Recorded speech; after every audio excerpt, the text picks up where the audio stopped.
right. Hello. Welcome back, everybody. Sorry, Veronica was. It doesn't matter. It doesn't matter. Anyway, We are stressed. this is Don't Watch at Night. This is a spooky little podcast dedicated to Spanish language and Latin American horror. I'm your host, Valerie. And I'm Veronica. And we're stressed. We got a lot going on. Yes. A lot. We're recording in the middle of the week. We tried to record yesterday and it did not come together, but it was for the best because we were like bone tired. So are you more with it today? More energized? No, I still got about like maybe 3 hours sleep last night. So I'm going to be. Why are you? I may not be making a lot of sense. Why are you having such a hard time sleeping? Are you reading? Just work and just life and things. she's barely hanging on. Reasons. Okay. All right. Well, we do want to get right to it, but we do want to pause for just a second and celebrate the fact that this is our 30th episode. 30 Woohoo! Episodes. That's exciting. It's a nice round number. It is. We still don't know what we're doing. It's amazing how much we haven't figured out yet. But we're doing it. We're having fun. It's fun all the same. Ronnie and I are both headed for the Valley this weekend, going to visit family in Harlingen. So that'll be nice. For those of you outside of Texas, the Rio Grande Valley encompasses pretty much like a lot of South Texas, all of South Texas. So Harlingen is there. Brownsville's there. So this is the weird thing because I'm flying down tomorrow and then I'll catch a ride back with mom and dad with our parents. But there were no direct flights leaving from San Antonio. They all route through either Houston or Dallas, oddly enough. So the only like straight nonstop flight was out of Austin. So my plan is to leave a little bit early off of work tomorrow, go to Austin, leave the car at mom and dad's house, and then use Lyft or Uber to get to the airport. And then, hope I don't get murdered by the Uber or Lyft driver. Veronica, that's so ridiculous. Like, why? What I don't understand is why you didn't like utilize me. Like, we could have just driven to San Antonio and scooped you up, or not. San You've got Antonio, like 3 kids. What are you doing with the dog? I know we do. We're taking the dog. We're going to be a full. What, you don't want to ride with our band of crazy? Are we not entertained?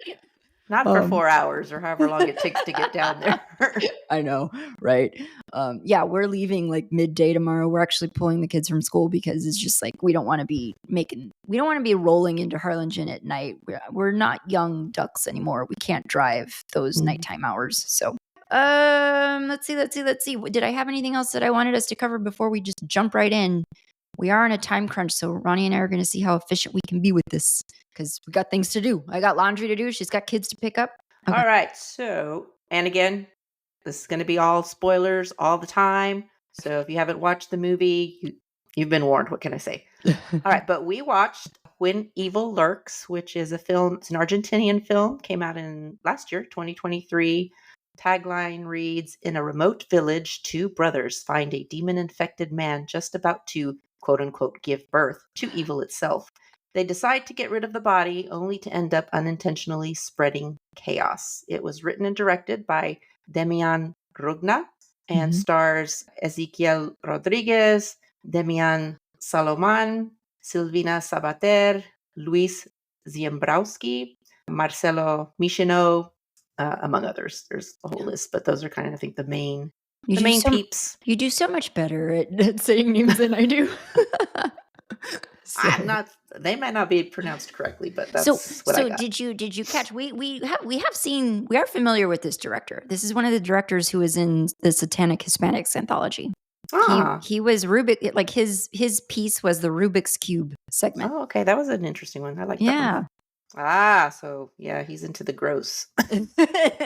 Yeah. Well, so that explains a lot. I know normally I would, like, since you introed, I would go first, but I'm actually more curious to hear because I watched this movie Monday night and had an immediate strong reaction to it, and then like time has weathered me, and so I'm not quite as strong as I suspect you are because you just saw it like 2 nights ago.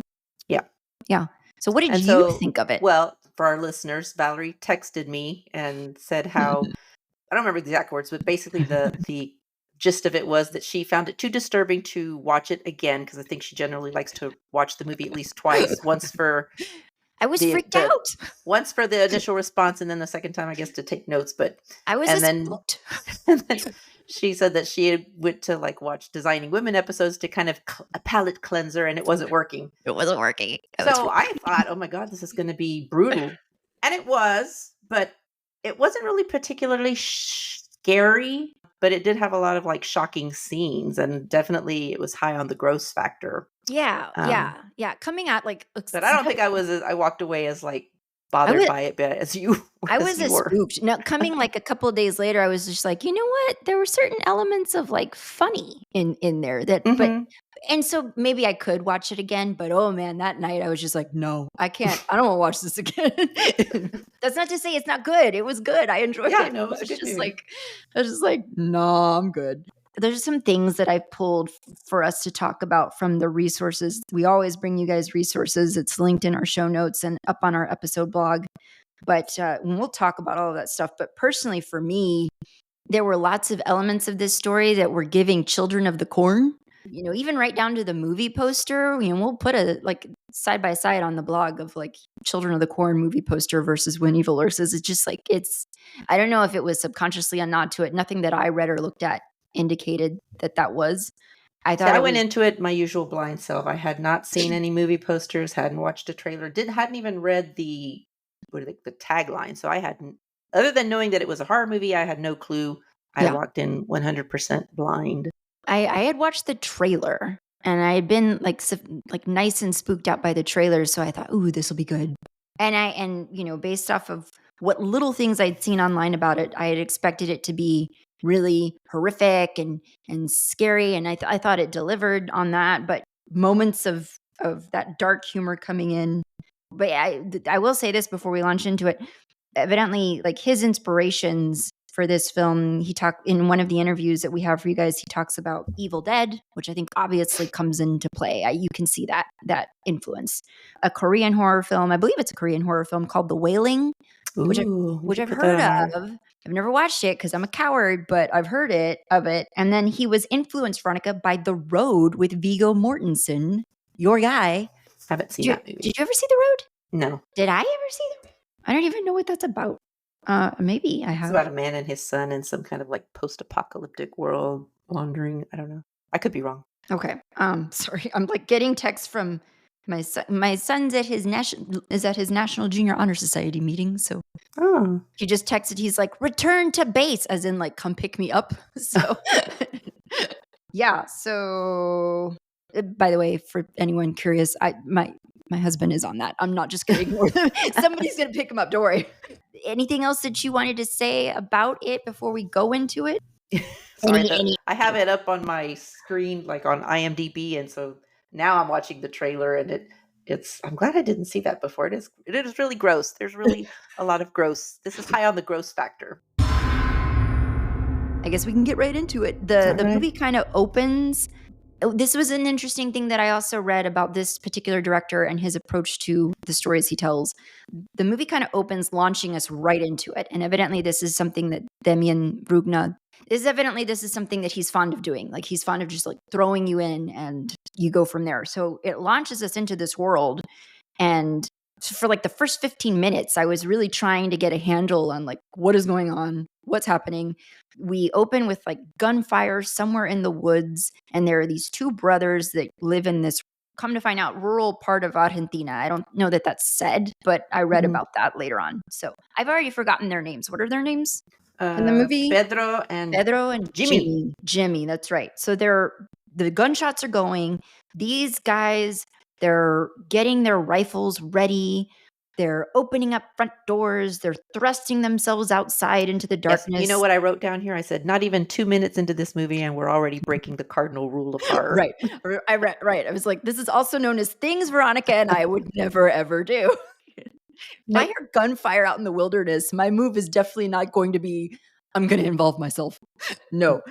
And like, I can't remember. I think from there, don't we just jump right into like the next day, or does something happen in that?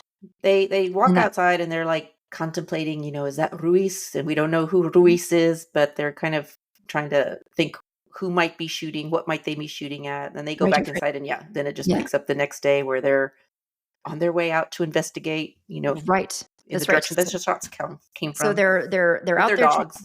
That's right. With their dogs, they're out there trying to search for the source of whatever that was last night, and they come across our first grisly scene, which is like half of a The body, lower half. the lower half of a body, and entrails just loose on the ground. And and I was so grossed out because the dogs No. kept trying to go around. See, I was like telling the characters like wanting them to move out of the way so I could get a better shot. No, but I was just like, get your dogs off the entrails, please. Like, this grossed me out. But yeah, so clearly evidence of like, But they're so like blasé about it. Like, oh, well, like they're like it's just like that's it's not half a unfortunate. dead body on the floor. They just have a very Right. subdued reaction. Just like they're trying to determine if this was an animal that did this. If so, what kind of animal could have done this? There's also some machinery on the ground, which we're going to learn more about later. But at the time, it doesn't look like anything. It just looks like, It looked like steampunky things. yeah, it kind of looked like nautical, like it's Yeah, something you yeah. would use on a ship or something. But Like the old nautical people would maritime sailors would maritime use soldiers, to yeah. chart courses and things. Yeah, it looked pretty cool. But so from there, there's a woman who lives in kind of like this old. They're out. By the way, they're out in like the countryside. So this is Mhm. all very rural. The bulk of this movie is rural countryside. So they come up to this modest house, this shack, really, where this woman lives with her two sons. I guess she is explaining. And you feel, if I'm missing important moments, stop me. But I guess she's explaining to them that her son is apparently gravely ill, and they had someone coming to handle the situation, but that person never showed up. And so I think, we as the audience kind of pieced together, well, that must be who that was, perhaps. She's saying that it's like only that person can help her son. And so then the two brothers, Pedro and Jimmy, enter the shack to kind of investigate, and they come across her son, who is like this. What did you think of this scene? He's this ever expanding blob. He is infected with a sick. It's like a possession. He's like his whole body is like completely bloated and there's pus coming out It's of so like gross. it is gross. It's very gross. It's like I was just 7. imagining the smell that must have been in that room. It's like 7 with the victim who is supposed to be representative of, I forget what is it, sloth? I forget what. Yeah. I forget, yeah, whichever. I don't know. Or was it sloth or was it gluttony? Gluttony. That's what it Yeah. was. That's another movie that it's just like really brilliant. Don't want to see it again. But anyway, so yes, we come to understand that this is a possessed person, and in this world, in this story, a possessed person is referred to as a rotten. What did you think of that? I liked that. That was cool. That was cool. Yeah. So he's one of the rotten, and that's kind of how they refer to it. Yeah. So, but at this point, we still we're given very few details. We don't know what any of this means. But apparently, it's not like it's a known thing. It's because they just take it as like this is part of something that happens to people in this world. It's not unheard of. Right. I was expecting people to be like freaked out, like, oh my God, what the hell's the matter with him? But they seem to be taking it. They're shocked. They're upset. Well, they're grossed out for sure. They're upset that they had found this in the midst of where they live, but they're not shocked in the way of like, oh my God, we've never heard of this, seen this before. Right. They're more like, ooh, don't get near me with it. What the hell do we do now? And she makes it clear that it's like there is someone, and I don't know if this is where we learn that this is the term for this person, but only a cleaner can deal with with someone who's a rotten. So she makes it very clear that it's like, we can't help him. Only the cleaner can help him. And so we have to wait for the cleaner. So the brothers go into town to try to get the local law enforcement involved. And yeah, like to what you just said, apparently cases of the rotten are not so uncommon at this point, that there's really no sense of urgency from the law enforcement. They're kind of mocking the brothers and just sort of saying like, look, we'll get somebody out there, but this is not our problem and we're not getting involved. Apparently like they had reported this, like it's been a year. Oh yeah, a year of this. A year of this man just suffering. Oh, and that's something that so when they're coming across the rotten, he is begging the brothers to end his life and like end his suffering, right? And she says no. The mother says no, don't do that. Only the cleaner can do that. Well, because and that's where I'm not clear. Was that really? No, I think that's the evil. Yeah, that's the evil trying to goad them into, because they can only be killed a certain way, right? And that's why the cleaner's the only one that can do it. So you can't just put him out of his misery, because that's what he wants, because that will release the evil. That will it'll spread. And so it's kind of like, it kind of makes you feel like whatever this is, it can be airborne, like a virus kind of. There's a viral quality to the way that we're approaching possession in this movie. So, which I thought was kind of cool and different. We finally meet Ruiz. He's I guess like the landowner. Yeah. And what did I say about him? He's got a nice house. He does have a nice house. A lot of goats. We still don't know what the situation is, but whatever it is, they are afraid enough of it that they don't want to be too involved with it. And so Ruiz kind of just doesn't want this rotten anywhere near his property. He's just like, we need to be rid of this. And he takes it upon himself. He's like, we're going to deal with this ourselves. He wants the brothers' help in removing this person off their property as quick as possible. As far away as possible. Because shooting it, he has a gun. He has a rifle, a shotgun. And he comes close to shooting whatever his name was. I don't know. Uriel. That was his name. Who? Oh, Ruiz?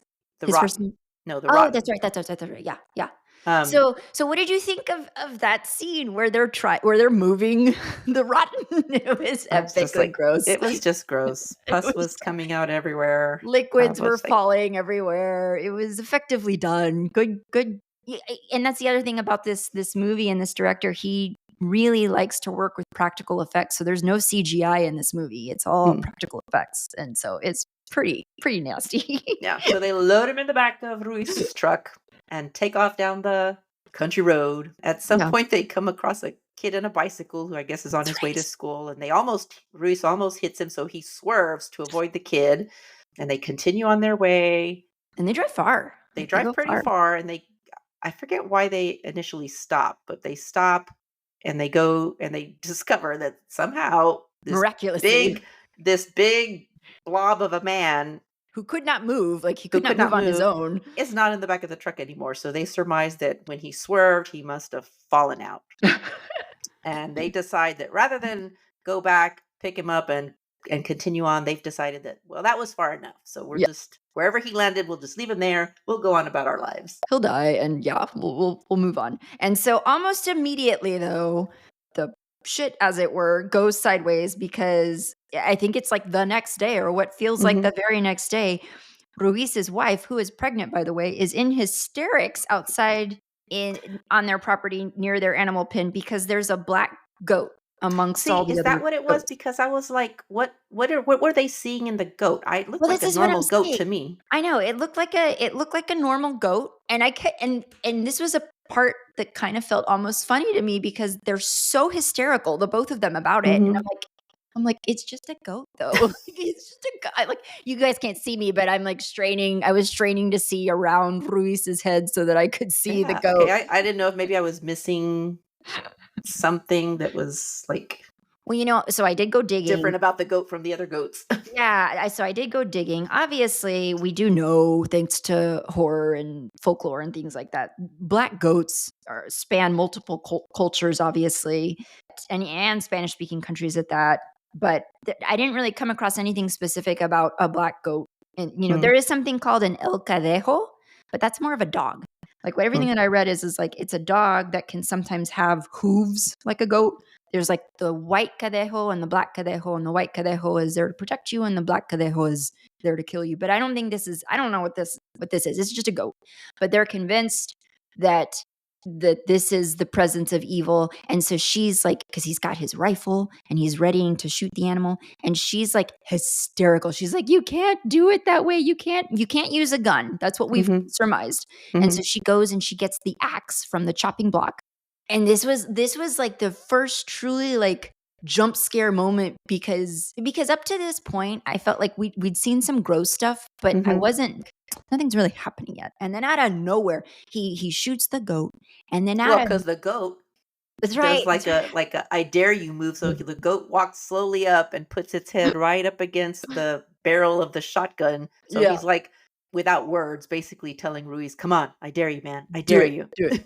And As so then Luis does. and so then and it's a gross scene that I didn't necessarily need to see. I didn't need to see the goat on the ground bleeding. Like, it is nasty, but what we're not ready for that comes next is she swings the axe into his face. And you're just like, oh, and then he falls, and then she immediately sets to work axing herself in the face. What did you think of that? And she didn't get it in one go. She hit herself like 3 or 4 different times before I was she just finally like, keeled oh over. man, no. I had my hands up. I was just like, no. You know, that timing was really funny because just earlier this week, you know how random things show up on like your Facebook feed, and one that showed up on mine was like some archaeological site where they had found some old, I think it was Scottish or Norwegian, I don't know, one of those white people countries, Okay. cold white people countries, where they found a skull that had like a chopping mark like diagonally across its face, and then they had like the computer generated image of what would have happened to him, and it was an axe that would have like slotted right in across his face. Oh, dang. Yeah. I was like, and now it's happening in the movie. Yeah, it was It's not a pretty good way to go. not a good way to go. Very gnarly, but I guess also kind of like paints a picture of how quickly this evil does in fact spread and can just, because I kind of assumed when she axed her husband that she was just acting out of fear. But then when she did that to herself, I was like, oh, she's not even like in control of herself right now. That's got to be the evil then that's taken over her. That's messed up. Maria Elena, that was the mother of the rotten. That's right. Maria Elena. She has another son, and I don't remember what his name was. I don't think I ever caught it. Like a younger brother. Yeah, a younger brother.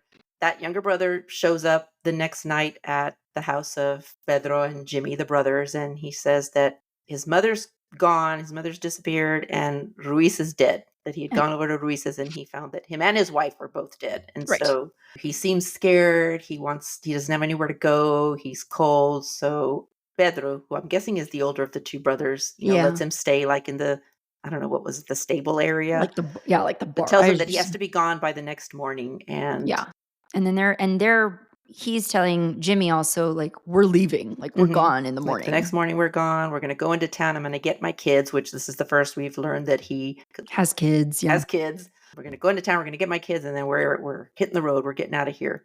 So the next morning they drive into town. Pedro drops off Jimmy somewhere, or no, Jimmy drops off Pedro at a house that turns out to be the house of his ex-wife, Sabrina, who is not happy to see him at all. And apparently she had a restraining order out on. There's like stuff that never gets answered in this movie. Yeah. Just like bits of history. So she's mad that he's there. He's violating the restraining order. He's trying to impress upon her and her new husband that they all need to get your clothes. Yeah. He's stripping out of his clothes. He's trying to save them all. He's like, we all need to go together. He has stripped down to like he's naked, he's getting rid of his clothes. So I can understand why she's a little. She's like, what is the matter with you? Get out of my house. She's like, but they're not listening. They're arguing.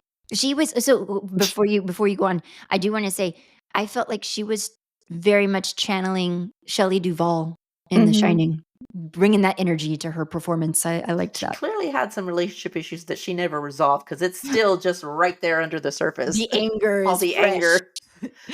Yes. So they're arguing, and mind you, so the people in this house, it's her, Sabrina, her husband, her new husband, his 2 sons that Pedro had with her, and then together, her and her husband, her new husband, had a daughter, a little girl. And there's a dog. There's a very sweet, beautiful, I think it's a Mastiff. I don't know. I could be making that up. Hooch, whatever breed of dog Hooch was, Turner and Hooch, is that kind of dog, but massive. And so the parents are arguing and yelling, and they're in the background, and in the foreground, we have the dog and the little girl.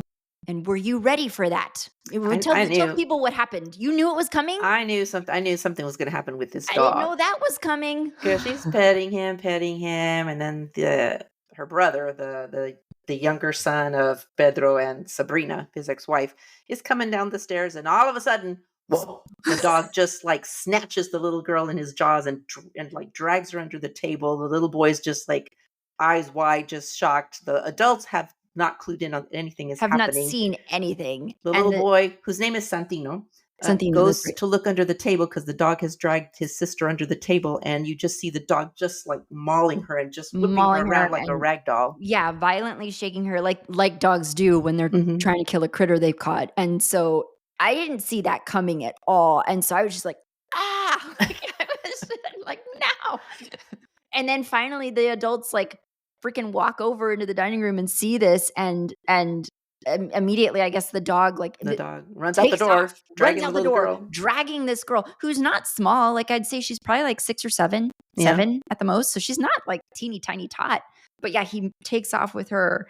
I don't know. I feel like this was kind of like all bets are off, you know? Like he's normally you don't necessarily see that kind of like violence on children like that. And so I just wasn't expecting that. So Did you never watch The Walking Dead? I didn't watch The Walking Dead. That was my first thought. I was like, oh my God, it's like The Walking Dead, because The Walking Dead gave no Fs. It would kill old people, young people, babies. Like there was just nobody was off limits in that show. Oh, okay, okay. No, I never saw The Walking Dead. You know me, I'm kind of a wimp about zombie stuff. So yeah, I was not expecting it. But in the next couple of scenes, we do kind of get our next taste of. I think Ronnie and I have talked about this being like a trigger for us in movies, creepy ass children. So in the running, trying to chase down this dog and save this little girl, the new husband, whose name I don't even think we ever bothered to learn, but new husband finally catches up to the dog, and Pedro's like, "Don't do it, dude. Don't use your gun. Don't use your gun." Of course, the guy doesn't listen, and he shoots the dog dead. And Pedro's like, "I'm out. I'm gone." He goes back to the house. At which point, miraculously, this little girl is in the arms of her mother. She made it safely home, and she's apparently fine. And we know she's not fine. And she whispers into her mother's ear, "Daddy's coming home. He's going to kill you." evil laugh. She looks like the girl, like the little girl from Amityville Horror, like the original Amityville Horror. Creepy as hell. And so, yes, we know, okay, this girl is now, I guess, a rotten. I guess anybody who the evil spreads to is part of the rotten, or is the rotten only the person growing the evil? I think the rotten's only the person growing the evil, but it's, I guess you want to say that, like I would picture it as the rotten is like the center, and then like you said, it just kind of travels, or the evil effects travel person to person that comes in contact. So it's kind of, it's spreading, but the rotten is like the main, That the core. center. Yeah. Okay, that makes sense. So too. while she's whispering this to the mom, and the mom's like trying to make sense of that, Pedro's hustling his 2 sons, and we find out that the oldest son, I don't know how to say it, Jair? I guess so, yeah. He's Jair. autistic. Yeah, like He's nonverbal nonverbal autistic. Yeah. So he's hustling them into the car. He's trying to take off, and while he's trying to get the car to start and drive away, Sabrina's new husband, comes charging up in his truck and just slams right into Sabrina and their daughter. Although again, she just miraculously she's emerges unharmed. unscathed. But So then we see her like jumping up and down, delighted that this has happened, and yeah, we know that Sabrina has been attacked. It reminded me of The Happening. Do you remember The Happening? There's so many like things that were coming to me as I was watching this movie. Did you ever see The Happening with I don't think so. M. Night Shyamalan? Yeah, Shyamalan, where it's like something's being spread through the trees, through the plants, essentially. That's causing people to just sort of self-inflict pain on themselves. So yeah, and anyway, but yeah, to your point about the rotten, I agree. That makes sense, because it's like they want to get rid of, it's like that metaphor about, one bad apple spoils the whole bunch. And if you don't remove that rotten, it will spoil the rest. It's like a contamination that's spreading. Yeah. At that point, Pedro's like, all right, well, I'm out. So he leaves. He goes and joins up with his brother Jimmy, who at this point we realize was collecting their mother. So their mother is getting in the car with them, and they're driving out. They're leaving town. I don't know where they're headed, just somewhere far away. She gives us the 7 rules. Yes. This is 6 of the rules I think we find from her. Yeah, she gives us the 6 rules. And what were those? So this is where we kind of, for the first time, random, get some rules for like what this world is and how you're supposed to deal with she's explaining this to her grandson Santino because he's asking. And so basically you cannot use now why these kind of seem like random rules, but you cannot use electric lights, you cannot stay close to animals, you can't take anything with you that was close to the rotten. You cannot hurt them in any way. You can never name the evil by its name. You cannot shoot them with firearms, and you cannot be afraid of dying. Yeah. And then there's one rule, because there's 7, but she only gives us 6. We'll find out the 7th one later. Were So you don't be afraid of dying. We find out later. Yeah. Were you thinking, because the entire time, like having just witnessed the horrors that we've witnessed, I was totally on edge during that scene thinking any second now grandma's going to go evil and attack, because the little boy's like laying in her lap and she's comforting him. And I'm like, she's going to maul the little boy. Were you expecting that? Or were you like, No, I had no sense of safety anymore at this point in the movie. Not at that point. It wasn't. Okay. Along the way, Pedro they do get a call supposedly from Sabrina on his phone, and he answers it because he's curious, because he watched her die and he knows she can't possibly be alive. And it's her voice, but it's obviously the evil has taken over, and she's telling him she'll find them. She wants her children. I will hunt you down, and blah, blah, blah. She's just talking all kinds of terribleness to him, feeding him all kinds of horrible things. They're on the road. Jimmy tells Pedro that he knows someone. It's very like, he's just like, I might know a girl. And so he takes us out to this house out in the middle of nowhere where what's her name? The woman? Mirta? Mirta? Mirta. Mirta. M-I-R-T-A. Mirta. Yeah. And so it's apparently has experience dealing with rotten. Yeah. Like I was kind of getting the sense that she must be a cleaner or a former cleaner. She has a past friendship connection, possibly relationship with Jimmy. We do get a little bit more backstory from her about what these rotten are and how they came to be, and how I think it was like they say something about how it's like religion was kind of killed in the process of trying to get rid of the rotten, or the church, the ways of the church kind of went by the wayside, which kind of makes sense. I think there's like some point in the beginning of the movie where Maria Elena is wanting to pray for her son, and Pedro's shouting at her like, God is dead, like, because I guess like in this post-apocalyptic world or whatever, there is things like religion and faith are just, No.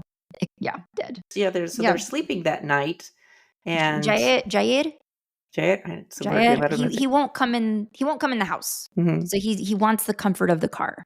So Pedro says, "Okay, fine. I'll stay out here with you all night." And so they're there in the car, and Pedro's asleep, and the poor boy is like awake. And we see I think this is when we see like just a fuzzy silhouette in the background of somebody approaching the car and put a hand on the car, and it's a bloody hand. And we know that this is Sabrina. We know that she is back. Younger brother is upstairs asleep with grandma in a room, and grandma opens her eyes and realizes that her grandson is not in the bed with her anymore. He's being held by Sabrina. And she says, and she only sees Sabrina from the back. And she's like, oh, I'm so glad you're here. I'm so glad you joined us. And Sabrina's talking to herself about how she's going to take her children somewhere. They need to be with me. Children need their mother. I'm going to take them somewhere where no one will hurt them. And she turns to face the grandma, and her face is just destroyed because, as you would expect from someone who got smashed by a car. I mean, I'm just amazed she's all in one piece. I'm like, how are you just not severed completely? But yeah, so she's back. Her face is 9 kinds of mutilated from the car accident, and she's saying she's going to take her children. She, Pedro goes up to the room. She jumps from the 2nd story holding her boy and takes off into the woods. And so Pedro is freaking out, and he's like, we got to go get her. I think like Mirta says, you probably shouldn't go get her because like she knows your fears. She'll be able to use those against you. Somebody, I guess, has to go who's not so attached to or doesn't have that same kind of fear for their son. And so Jimmy says, okay, I'll go get your son. Pedro and Mirta decide they're going to go to the source. They're going to go find where they dumped the rotten and deal with it. She's the only one who can deal with it. So they split up. Mistake number two. You violated harmony. Well, Jimmy's driving down the road looking for Sabrina, which he does eventually see her in the distance. And we kind of get the camera just kind of has a shot of just her feet walking, and you can see like little bits of something. Like you can hear it. You can hear like something's falling. Little bits of something dropping on the ground. And so Jimmy pulls up, passes her, but stops the car and is just kind of staring straight ahead while she just walks by the driver's side window. She pays no attention to him. She's just walking. And then when we finally get a front view of her, she's holding a now dead Santino in her arms, and she's like eating his brains. Like she's just reaching into his head. Like it's and a eating bucket of popcorn. Yes. It was so disturbing. I was just like, no. But again, I was like, because initially you didn't really get full on view. I mean, you got it, the gist of that what she was doing. She was eating him, but you hadn't had that frontal shot yet. And I was like, I want to see it. I want to see it. with you. But yeah, she is going at that like it's a bucket of popcorn, and she's going into a movie. It's really, really messed up. And like while that's all going on, before they even left the house, they were kind of cleaner woman, Mierda, was pointing out to Pedro or Jimmy or one of the two that like older son, Jair, she was like, there's a demon in him. There's something's into him. And like nobody really paused to give her any consideration on that. Apparently the evil can get in your mind, kind of figures out the things that are most important to you that you don't want to lose, and it kind of uses those against you. But because Jair is autistic, I think she even said something like it can't figure out his mind, basically because it doesn't function the way that, a non-autistic quote unquote would. So yeah, as far as like Sabrina, R.I.P. Santino. That's the end on that little boy. How did that, in terms of gore, in terms of execution, how did that scene? Well, I'm going to come back to that later. Okay. Save that thought. Okay. After that, Jimmy, he can't believe what he's just seen. He decides, I'm going to run this woman over and finish her. And so he does. He plows into her, slams her into a tree. Obviously, she's not dead, because why would she be? So she's talking to him. He's injured. And, we don't really, after that, it goes to a different section of the movie. We go to Pedro and Mirta. So we don't really see what happens here. So I have questions, because I'm like, I feel like Jimmy would be in danger there, at risk of having the evil spread to him, but we don't really get to find that out because we jump to a different. Actually, before we go to Pedro and the cleaner, we do hop back over to Grandma, who is at the house. Is at the house with Jair, and Jair has come in from the car finally. He's moving on his own. He's fully verbal. And complete sentences. He's requesting water, requesting food or something. And so this is Grandma realizing, oh no, he's been taken. He's possessed. And so we don't really, like, it's just that scene and then that's it. We don't see it, but what happens next, but we see the fear in her eyes as she's made the realization that she's in danger. So then we hop over to Pedro and Mirta, who have stumbled upon a school, a rural school in the country, because she's indicated that like evil likes children and children like evil. Yeah, I didn't understand that. Like she says, evil likes children and children like evil. And I'm like, what? That's way harsh, Ty. Why? Where does that come from? Children everywhere. Yeah, so they're searching this school because she's convinced that maybe the rotten is hiding there. And they're looking through windows, and they happen across a classroom that is full of children. This is nighttime, by the way. This is all night in the middle of nowhere. The classroom is full of children who all seem to be sitting in like a trance state. And I kept trying to see, are they dead? Have they been eaten? Like, what is this? But these kids are not responding to him at the window, knocking on the window or anything like that. And I don't know. I mean, this is, again, creepy ass children. This is a situation where it's like, I don't know that I would involve myself. I would just maybe keep on moving along. They go inside the school. A couple of the kids keep telling Pedro that the rotten is somewhere else. Like they're trying to direct them to go somewhere else. He's falling for it, but Mirta's like, no, if they're telling you that he's somewhere else, then I know that he's here because they're trying to divert you away. They want to protect the evil. Yes, they're hiding him here somewhere. Yeah. Something leads them to the stage, like, auditorium, there's like a stage or something there, and the wooden boards there are kind of loose. So he starts ripping it up, and there's just all these dead adults Yeah. down there covered in lime. I guess like teachers and parents and whatnot. Yeah. The grown-ups. They're just like all underneath the stage. And so he's moving bodies because Mirtha's like, the rotten's got to be in there. He's got to be in there somewhere. Yeah. So he's moving bodies. And yes, we find that Uriel is there buried under the bodies. And he is still very much alive. And so Mirtha's telling him, okay, you gotta bring him, pull him out, because she's got this weapon that she says has to. Where does she have to stab him? I think she said, I need the nape of his neck or something. So she's like, you have to lift him up. And I'm like, dude, it took 3 of them to do that job before, but now he's supposed to do it by himself. And meanwhile, the rotten is again trying to goad Pedro into killing him. Yeah. Mirta's like, don't listen. He's trying to manipulate you. Of course, Pedro doesn't listen. He runs out of the room to, I guess, find a weapon or something. And Mirta's yelling, don't leave me alone in here. Don't leave me alone in here. And then next we hear her scream. Yeah. Next thing you know, the door's shut. He can't open it. She's screaming on the other side. He looks through the window panes of the glass part of the door, and he sees the children dragging Mirta away. And one of the little girls is like whacking her in the head. With a hammer. Over and over. And I was like, stop. I don't need to see it. Yeah. And so he realizes he messed up. He's missed the opportunity to do it the right way. And he comes out. He's looking at the remains of her maritime tools that she had, because she had one of those cleaner kits and it's been kind of destroyed.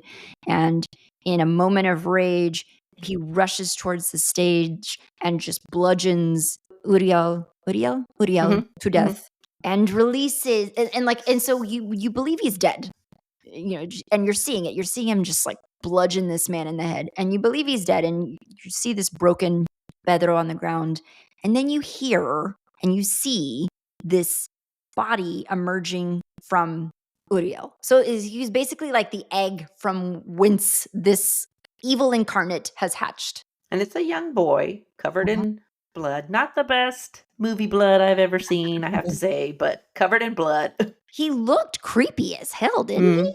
I was looking in the show notes to see like who was the actor that they had cast to play that character, and I didn't see him anywhere. I want to know who that kid is. He looked evil. He did look evil. But yeah, once again, giving Children of the Corn in these final moments, because like what happens? The evil. He never says anything. He walks slowly. He like marks Pedro's forehead, like he runs 3 of his fingers across his forehead, so it leaves like those bloody streaks, and then he just walks out the door, across the field, and the kids are just following him. Yeah. And where he's going, we don't know. Yeah. He doesn't ever say. There's no epilogue, but the evil has been birthed, and he goes off into the woods, and he takes his possessed following with him. And so, yeah, that felt very Stephen King-esque. So the film ultimately, once that happens, Pedro makes his way back to the house where we learn that grandma is dead. We don't know how yet.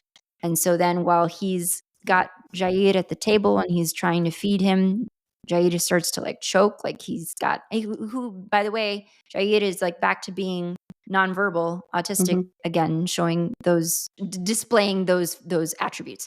So while he's there trying to eat, he starts choking on the spoon. So Pedro comes over to try to help him. And in doing so, he starts to extract things that Jair is choking on: hair, blood, and then what ultimately comes out is his mother's necklace. And he realizes in that moment that Jair... And hair, yeah, that Jair ate his grandmother, which is a callback to a previous scene in the movie where I think it's the cleaner woman, Mirta, who is telling them about her first experience seeing a rotten. And, the rotten was ultimately throwing up the remains of the family that he'd eaten the day before or something like that. So this is that. And so we know, okay, so he's realizing the evil isn't my son. And so the film closes on him just walking out into the outside and falling down on the ground, crying and screaming. Cut to black. That's when evil lurks. So how was this film? Like, how would you rank this film in terms of... Well, I mean, in terms of gore and just like disgust levels, it was pretty high up there. Yeah. But I just had so many questions that were never... Yeah. Were never addressed. Like specifically, I mean, I'm glad that the two brothers, Jimmy and Pedro, survived, but why? Why were neither one of them ever affected? Because nobody else made it. Everybody else died. Everybody else got touched or got murdered by people who were touched. Where did Evil Boy go? Right, I mean, right.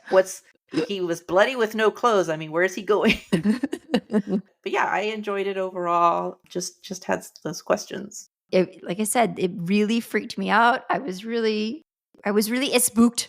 I remember I also texted Joe. I was like, this is definitely for me a don't watch at night movie. I should not have watched that right before bed. I was like, oh, that's good. That should be our criteria anymore. Like, is this a don't watch at night movie? For me, yes, this is a don't watch at night movie. What I thought was interesting, and I don't know if this was intentional or it just worked out this way, but what I thought was interesting was that in this movie, the men were the kind of hysterical ones that were acting on impulse, that were being like driven by emotion and anger. Yeah. I mean, Ruiz got played by a goat, okay? Right.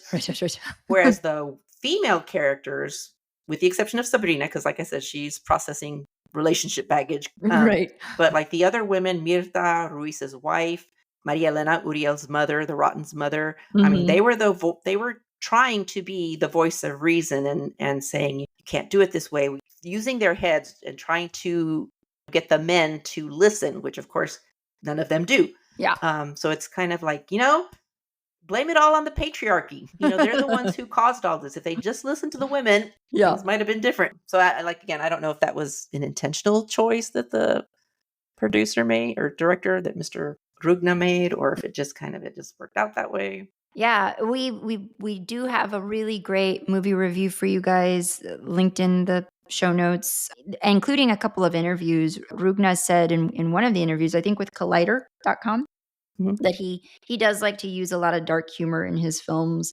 What he likes to do is he'll hit you with a moment of horror and then he'll lull you back into calmness, using humor to release the tension. So like right after that dog scene, we get the grandma in the car scene, which is just like kind of in an effort to reset us before this is him kind of quoting what he said before he punches us again. So it's a lot of us getting punched in this movie. But yeah, he said there's no CGI in the movie. Nothing recreated by a computer. For the dog scene, we trained the dog. That was something that they actually did. He spoke kind of harshly. He's like, it was hard because the dog is a breed that is almost impossible to train because it's too lazy, too stupid. I'm like, that's not nice. But so there's no CGI. He's like, I don't 100% trust CGI. And obviously, I think he's also accustomed to working, achieving what he achieves on a budget and very efficiently, or very economically efficient. I thought it was really, really great. I enjoyed it. There were several disturbing scenes that we've discussed, and I wrote down 6 of them. Okay. So I want you to rank for you in order of like most disgusting to least disgusting. Okay. Okay. So just Uriel in general, the aesthetic of Uriel. What am I like? Is this on a scale of 1 to 10 or something? No, you're just going to rank them like this was the most disturbing scene, or I mean, they're all disturbing, but okay, just ranking them. That was pretty in order, like number 1, number 2, number 3, number 4. Yeah. That was pretty nasty. But I'm gonna. Well, let me list them off for you, and then you can kind of rank them. So just the look, the aesthetic of Uriel in general, the deaths of Ruiz and his wife. Yes. The dog mauling Vicky. That was the daughter's name. Yes, Vicky, that's right. Sabrina eating Santi. Oh, God. The kids clubbing Mirta, or Pedro pulling his mother's hair and jewelry out of Jair's mouth. Okay. Like, what is the least? What would be number 6 on that list? The least disturbing. They're all disturbing. I was not so much disturbed by, I don't know, like Jair throwing up his grandmother's hair was disturbing, but I wasn't like, and maybe that's only because it's like one of the final scenes of the movie, but I was pretty numb at that point. So I wasn't like grossed out by it. So that would probably be number 6 for me. And like the kids hammering the old woman again, it's towards the end. So it's you hate to see it, but it wasn't like thankfully it's not terribly graphic. So that might be number 5. I'm working backwards, I guess. The dog would be number 4. I think the rotten would be number 3. Like it was gross, but the Ruiz death would be too, just because it's so out of nowhere. You don't see it coming. And then, like, it's just like the horror of doing that in the first place. But then what she does to herself is just like, ew. Yeah. Just peak, ew. And so then for me, Sabrina eating her son all the way, that's I can't unsee that. And I was just like, because what we see first is like the backside of, we see her back. And so I think as he gets closer, we are coming to realize, oh, she's killed him. She's attacking, she's eating him. But you don't expect to see it. And so then like when you see the front shot of it, and like I said, at that point, it went from being, it was still disturbing, but it was also, there was a little touch of comedy to it because it's just the way she's doing it. I'm not kidding. It's like she's going at a bucket of popcorn. So it's almost kind of funny, but still like amazingly gross and just horrifying. And so yeah, that one's number one all the way. Number one. What about you? Like, where does it rank for you? So I had just Uriel in general as number 6. My number 5 was the dog mauling Vicky. And again, probably just because I knew the way they kept lingering on the shot of her and the dog, that the dog was going to do something. I like totally wasn't paying attention. Number 4 was the kids clubbing Mirta. Again, like you said, it wasn't up close. Mm-hmm. You know, it was kind of like we were viewing that from a bit of a distance. Yeah. That was number 4. Number 3 was Pedro pulling like his mom's. Yeah. You know, that whole discovering that Hayat ate his grandmother.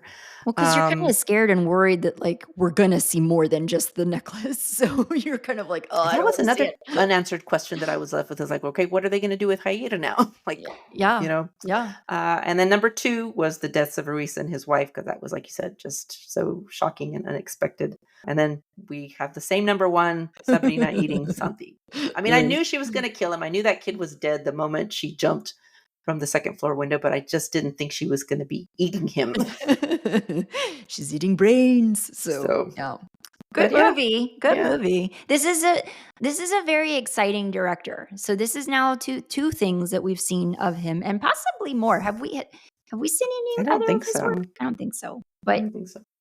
I've liked everything we've seen so far from him. I like how out of the box this is. And, you know, a lot of the things that we've looked at talked about how this was just a really cool spin on the classic trope of possession horror.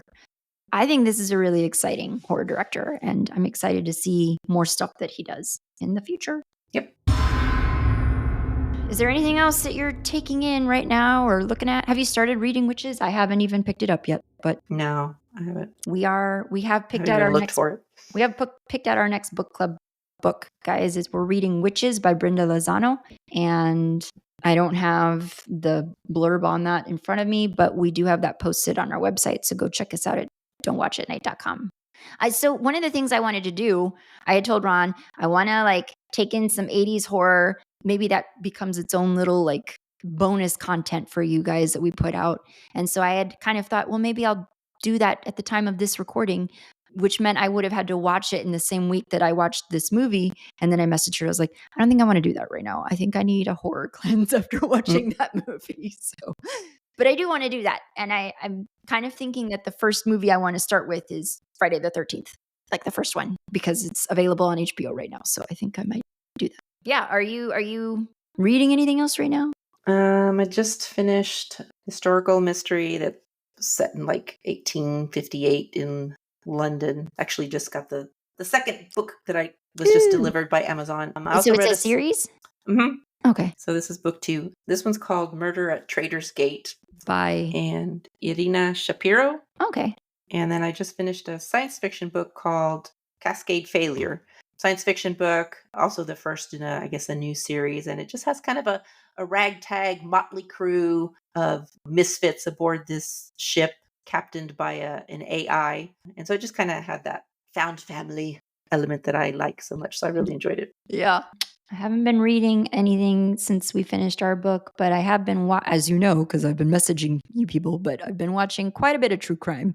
I did take a look at the Lacey Peterson documentary. I did finish that up last night. I cried at the end of it. I was not expecting that, but very sad. And prior to that, I've been catching up on Unsolved Mysteries, the rebooted stuff on Netflix. I was behind a couple seasons, so I'm catching up.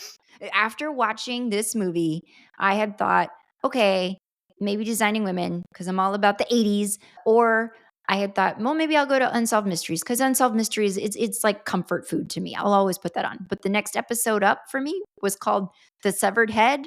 And I was like, no, I don't want to do that right now. So then I went to Designing Women. Like I have PTSD from that movie. So we will be probably announcing the next movie that we'll be watching on social media. So if you aren't already, please follow us. We're at Don't Watch at Night everywhere. YouTube, Instagram, Threads. So find us. You got anything else to say? Nope. Episode 30 in the books. All right. Well, thank you everybody for tuning in, and we will see you next time. Bye. Don't Watch at Night is a Nest production hosted by me, Veronica, and Valerie. Editing by Valerie. Music by Omar Chakor. Production support for this episode provided by Lorenzo Villarreal and Alex Street. Listen to new episodes of Don't Watch at Night every other Monday, and don't forget to give us a rate and review. It's the best way to help us grow.